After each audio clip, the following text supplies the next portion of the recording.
What's up, YouTube? This is Too Raw for TV. I stopped watching the game. I don't think that, LA is going to blow this lead. When I last looked at it, they were up by 20 points. Miami had managed to chip away into it, but this game is over. I was on Ticket TV's live stream earlier watching it and laughing about it. If you're not subscribed to Ticket TV, please subscribe to Ticket TV. And also subscribe to the brothers LB, Mahari Sports Nation, and the 1LVZ for superior basketball content. At this point, look, with Jimmy Butler hobbled, with Bam Adebayo and Goran Dragic hurt, with the already odds they already had against even winning the championship, Miami. Now it's really, to me, just a question of the spread and who's going to be Finals MVP. All right, I mean, let's just be realistic. All right, this is probably.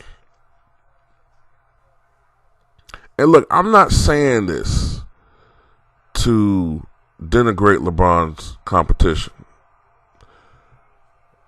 but this is probably the biggest mismatch.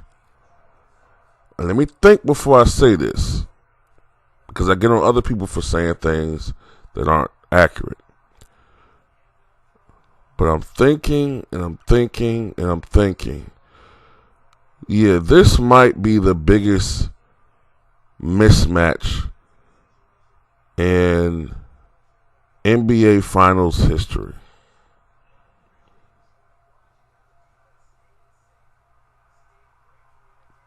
Yeah. Look, Detroit were underdogs against the Lakers in 2004, but, Detroit did have some really good players on that team. Rip Hamilton, who's arguably just out of range from Hall of Fame caliber of career. Chauncey Billups, to me, I know some people see him as a Hall of Famer. I got him just below. Like, if he got in, it wouldn't infuriate me, but I don't think he quite makes the cut. Rasheed Wallace had Hall of Fame potential in him, but didn't quite have a Hall of Fame career. But the thing is, they had some really good players on that team. Now, Ben Wallace, to me, should be in the Hall of Fame, and he will get into the Hall of Fame eventually. But that's the thing. They had some Hall of Fame-worthy players. This Heat team, they're a really good team, and they play really hard. And, you can't take nothing away from them, but sometimes, you can't teach 7 feet. You can't teach skill like AD. And they don't really have an answer for him. And they don't have an answer for LeBron James. And you already didn't have an answer for that. Now you're dealing with injuries. And I don't think Miami has any magic left in them, any more miracles, to work. So, yeah, the question now is, honestly, who's going to win Finals MVP? And right now, the leader has to be AD. Now, I turned the game off. I don't know whether LeBron's doing his customary staying in the game with a 15-point lead and 4 minutes ago, or 2 minutes ago. He might be padding his numbers. I don't know. But the last I saw, AD had 34 points. Maybe 8 rebounds, maybe 6 assists or something like that. Shooting very well. He dominated and put his imprint on this game. He was the main force that you saw. You know what I'm saying? They were, I'll put it like this. When they were taking control of the game, AD was a main feature component of that run. Whereas if LeBron is padding his numbers as I speak, it's when the damage has already been done. And that's why some people, like myself and others, even to the detriment of people calling us haters, will point that out.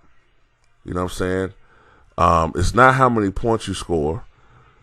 It's not how many rebounds you get. You can look at the box line and see that. It's when you did your damage and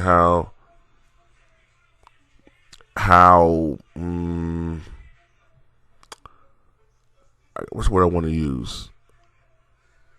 How meaningful those points and rebounds and assists were.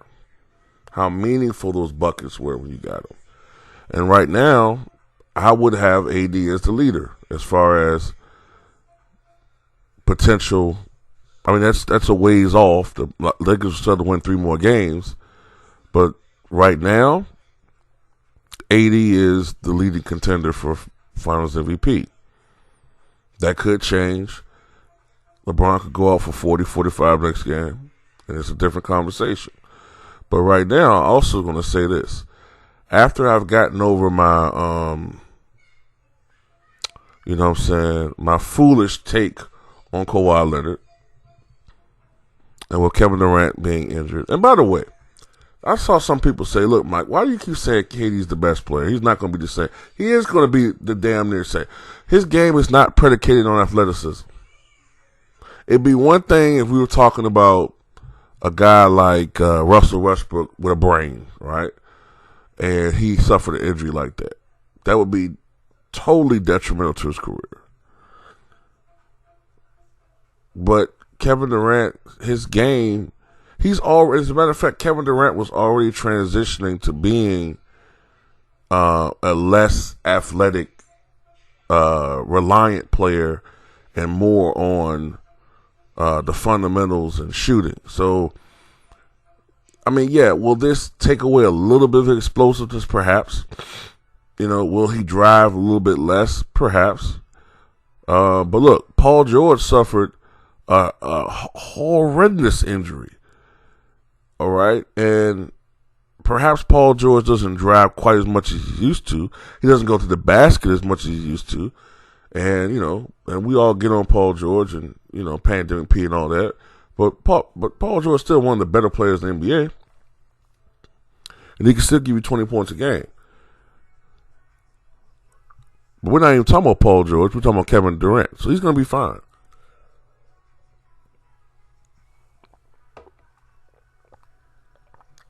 But right now, the best player throughout these playoffs, you have to say, is AD. Okay? Now, let me look at his numbers. And just as I say this, somebody's messaging me saying that LeBron is padding his numbers and the Lakers are blowing their lead. You know what, man? Those two things go hand in hand. I don't think they're going to lose this game. But if they do, man, you better believe I'm going to flambe roast LeBron James. Because he gets away with doing that shit too much. He gets away with doing that shit way too much. Forcing the issue, trying to pad his numbers because he's so fucking concerned about being, the talking point in these goddamn shows in the morning. But let me see. Go back to AD. In this playoffs, AD is averaging. First of all, his PER is 30.4. Player efficiency rating, 30.4.